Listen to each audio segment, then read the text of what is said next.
Bab 67. Masalah 10 tahun tidak mudah. Setelah mengetahui bahwa selain 4 keluarga besar yang menghancurkan keluarga Jiang 10 tahun yang lalu, ada juga beberapa kekuatan bawah tanah yang juga bercampur, wajah Kingston Jiang gelap dan mengerikan. Bloody segera membuat pengaturan. Statusnya sangat menakutkan dan sangat mudah untuk mengatur hal-hal ini. Segera, dia membuat pengaturan. Kak Kingston, sudah diatur. Malam ini, bengkel umum di pinggiran kota akan bertemu dengan bos hantu. Ya, Kingston Jiang mengangguk. Kak Kingston, apa yang dilakukan bos hantu adalah bisnis jual beli informasi dan harganya sangat mahal. Apakah kita menyiapkan uangnya, atau? Kingston Jiang melirik Bloody dan bertanya, Bloody, sudah berapa lama kamu mengikutiku? Bloody berkata, kalau dihitung-hitung, sudah 8 tahun. Ya, sudah 8 tahun, apakah kamu masih tidak tahu apa temperamenku, bos kekuatan lokal, aku perlu mengeluarkan uang. Ya, yang Kak Kingston katakan benar. Kingston Jiang memeriksa waktu. Baru pukul 7 lewat. Dibutuhkan lebih dari 1 jam untuk berkendara ke pinggiran kota. Takutnya itu akan memakan waktu lama untuk kembali malam ini. Dia mengeluarkan telepon dan menelepon Klutang. Klu, apakah kamu sudah kembali? Aku ada urusan lain dan takutnya akan pulang sangat larut malam ini, mungkin juga tidak pulang. Cara Kingston Jiang menelepon benar-benar seperti orang yang berbeda. Sheila Bai mengira dia salah lihat.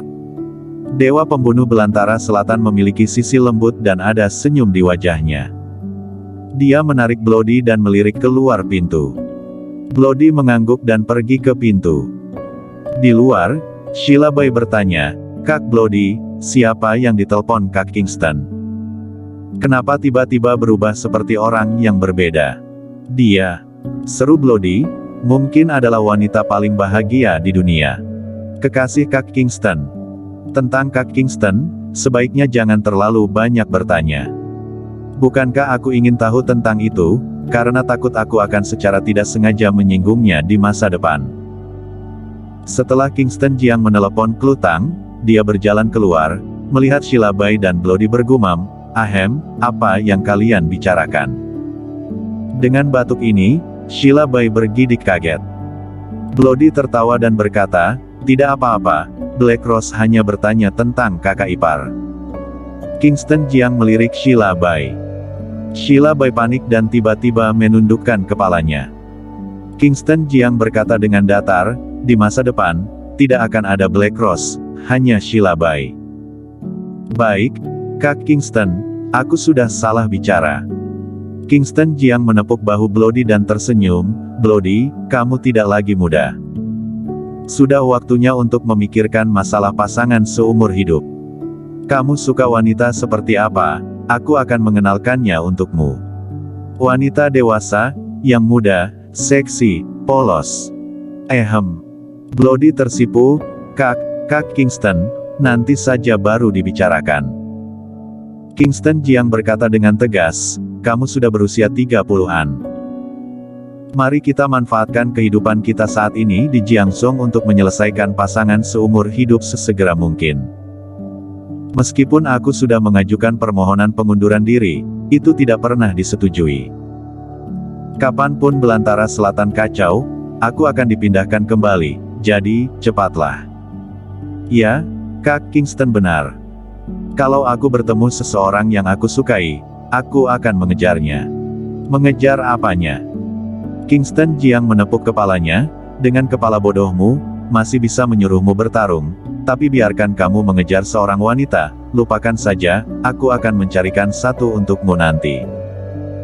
Sheila Bai berdiri di samping, mendengarkan kedua pria dewasa itu membicarakan hal ini, dia juga merasa sedikit tidak nyaman dan masuk ke dalam dengan sadar diri. Di pintu masuk Mortal Clinic, Kingston Jiang dan Bloody duduk bersama di tangga, keduanya merokok dan berbicara tentang wanita. Mengobrol, terus mengobrol, Bloody merasa malu, buru-buru mengganti topik pembicaraan. Kak Kingston, masalah keluarga Jiang 10 tahun yang lalu tidak mudah. Ini bukan hanya 4 keluarga besar, tetapi ada juga banyak kekuatan bawah tanah. Satu keluarga Jiang, apakah perlu banyak waktu dan usaha?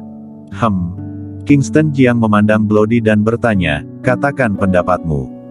Bloody berpikir sejenak dan berkata, aku sudah memeriksanya. 10 tahun yang lalu, Braxton bukan dari tentara Westland, tapi dari kota Jingdu. Keluarga Jiang dihancurkan.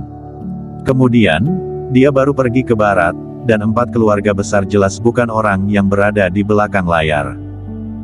Orang yang dapat mengusir 4 keluarga besar dan banyak pasukan bawah tanah di Jiangzhou, pasti memiliki latar belakang yang hebat. Kingston Jiang menyipitkan mata dan bertanya, lalu menurutmu seberapa besar latar belakangnya? Bloody tersenyum, tidak peduli seberapa besar, apakah mungkin sebesar Kak Kingston?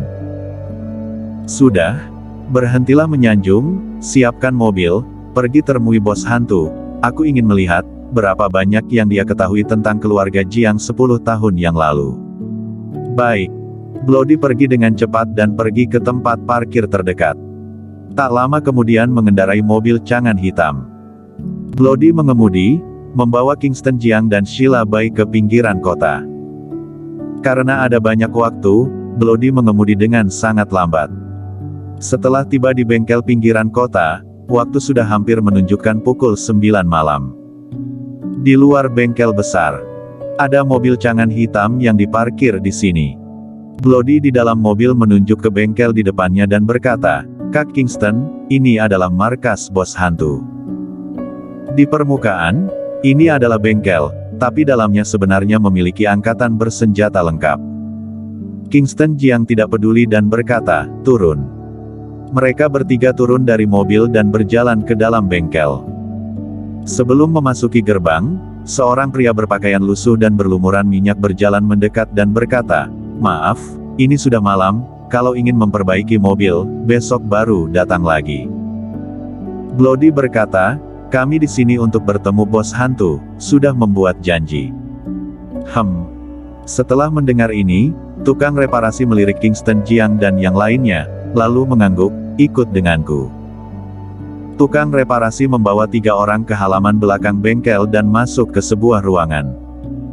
Ada pintu rahasia di ruangan itu. Setelah dia membuka pintu rahasia, sebuah lorong bawah tanah muncul. Di pintu masuk lorong, ada juga beberapa pria yang memegang senapan mesin ringan. Tukang reparasi memberi isyarat kepada orang-orang di dalam, bertemu bos, sudah membuat janji. Periksa tubuh mereka. Ketika 2 orang keluar dari sana, mereka sudah akan memeriksa tubuh. Apa yang kalian lakukan?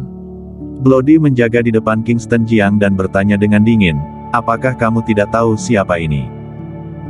Tukang reparasi berkata dengan dingin, ini aturannya, jika tidak ingin bertemu, maka maaf, pergi saja. Kingston Jiang menarik Bloody, melambaikan tangan, dan berkata, karena telah datang ke wilayah orang lain, maka harus mematuhi aturan orang lain. Bloody mengangguk. Orang-orang di pintu masuk mulai memeriksa tubuh. Sebuah pistol ditemukan dari tubuh Bloody. Sedangkan Sheila Bai berinisiatif menyerahkan senjatanya. Kingston Jiang tidak memiliki senjata di tubuhnya, tetapi jarum perak ditemukan, bahkan jarum perak disita oleh mereka. Ayo jalan. Setelah pencarian tubuh, tukang reparasi baru bicara. Kingston Jiang dan yang lainnya mengikuti tukang reparasi dan memasuki lorong bawah tanah. Lorongnya sangat panjang, memanjang ke kedalaman tanah, dan di sepanjang jalan, penuh dengan tentara bayaran dengan senjata lengkap. Bloody berbisik, kekuatan bos hantu tidak hanya di Jiangzhou, tetapi juga tersebar di kota-kota besar. Dia adalah kaisar bawah tanah yang sebenarnya dan disebut bos hantu di pasaran. Marvel Lin yang Kak Kingston bunuh sebelumnya, bukan apa-apa di mata bos hantu. Baik. Kingston Jiang mengangguk dengan ringan. Seorang bos kekuatan bawah tanah, dia benar-benar tidak menganggapnya serius. Selama dia mau menelepon Raja Xiaoyao, maka tempat ini akan jatuh dalam hitungan menit. Segera mereka datang jauh di bawah tanah. Kingston Jiang menemukan bahwa ada kasino bawah tanah di sini, yang mengumpulkan banyak orang. Kingston Jiang melihatnya, tetapi mengabaikannya. Setelah mereka bertiga dibawa ke ruang tertutup, tukang reparasi berkata, "Bos sedang bertemu pelanggan, kalian tunggu sebentar." Kingston Jiang dengan ringan mengangguk, "Baik. Karena sudah datang, maka tunggu sebentar saja." Jika tidak dapat mengetahui apa yang dia inginkan, maka tempat ini tidak perlu ada lagi. Bersambung.